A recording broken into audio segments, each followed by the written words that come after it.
ಭಾರತ ಮತ್ತು ಇಂಗ್ಲೆಂಡ್ ನಡುವಿನ ಎರಡನೇ ಟೆಸ್ಟ್ ಪಂದ್ಯದಲ್ಲಿ ರೋಹಿತ್ ಶರ್ಮಾ ನಾಯಕತ್ವದ ಟೀಂ ಇಂಡಿಯಾ 106 ರನ್ಗಳ ಭರ್ಜರಿ ಗೆಲುವು ಸಾಧಿಸಿದೆ. ಈ ಮೂಲಕ ಮೊದಲ ಟೆಸ್ಟ್ ಪಂದ್ಯದ ಸೋಲಿಗೆ ಇಂಗ್ಲೆಂಡ್ ವಿರುದ್ಧ ಸೇಡು ತೀರಿಸಿಕೊಂಡಿದ್ದು 5 ಪಂದ್ಯಗಳ ಟೆಸ್ಟ್ ಸರಣಿಯನ್ನು 1-1ರಲ್ಲಿ ಸಮಬಲಗೊಳಿಸಿದೆ. ವಿಶಾಖಪಟ್ಟಣಂನಲ್ಲಿರುವ ಡಾಕ್ಟರ್ ವೈಎಸ್ ರಾಜಶೇಖರ ರೆಡ್ಡಿ ಕ್ರೀಡಾಂಗಣದಲ್ಲಿ ನಡೆದ ಎರಡನೇ ಟೆಸ್ಟ್ ಪಂದ್ಯದಲ್ಲಿ ಬ್ಯಾಟಿಂಗ್ ಹಾಗೂ ಬೌಲಿಂಗ್ನಲ್ಲಿ ಬಿಗಿ ಹಿಡಿತ ಸಾಧಿಸಿದ ಭಾರತ ತಂಡ ಅಮೋಘ ಜಯ ತನ್ನದಾಗಿಸಿಕೊಂಡಿದೆ. ಟೀಂ ಇಂಡಿಯಾ ನೀಡಿದ 399 ರನ್ಗಳ ಬೃಹತ್ ಗುರಿ ಬೆನ್ನಹತ್ತಿದ ಇಂಗ್ಲೆಂಡ್ 292 ರನ್ಗಳಿಗೆ ಸರ್ವಪತನ ಕಂಡಿತು.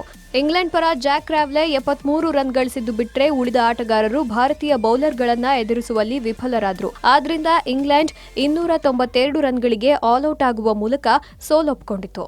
ಇನ್ನು ಮೊದಲ ಇನ್ನಿಂಗ್ಸ್ನಲ್ಲಿ ಭಾರತದ ಪರ 6 ವಿಕೆಟ್ ಪಡೆದು ಹಲವು ದಾಖಲೆಗಳನ್ನು ಉಡೀಸ್ ಮಾಡಿದ್ದ ವೇಗಿ ಜಸ್ಪ್ರೀತ್ ಬುಮ್ರಾ ಎರಡನೇ ಇನ್ನಿಂಗ್ಸ್ನಲ್ಲಿ 3 ವಿಕೆಟ್ ಪಡೆದು ಮಿಂಚಿದ್ರು.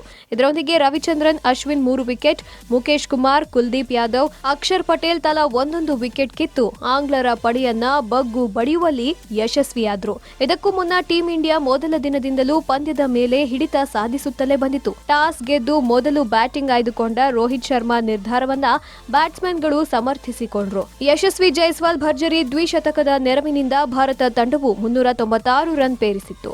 ಹಾಗೆಯೇ ಮೊದಲ ಇನ್ನಿಂಗ್ಸ್ನ ಬೌಲಿಂಗ್ ವಿಭಾಗದಲ್ಲಿ ಬುಮ್ರಾ, ಕುಲ್ದೀಪ್ ಯಾದವ್ ದಾಳಿಗೆ ಸಿಲುಕಿದ ಇಂಗ್ಲೆಂಡ್ ಮೊದಲ ಇನ್ನಿಂಗ್ಸ್ನಲ್ಲಿ ಕೇವಲ 253 ರನ್ ಗಳಿಸಲಷ್ಟೇ ಶಕ್ತವಾಯಿತು. Digital desk, public TV.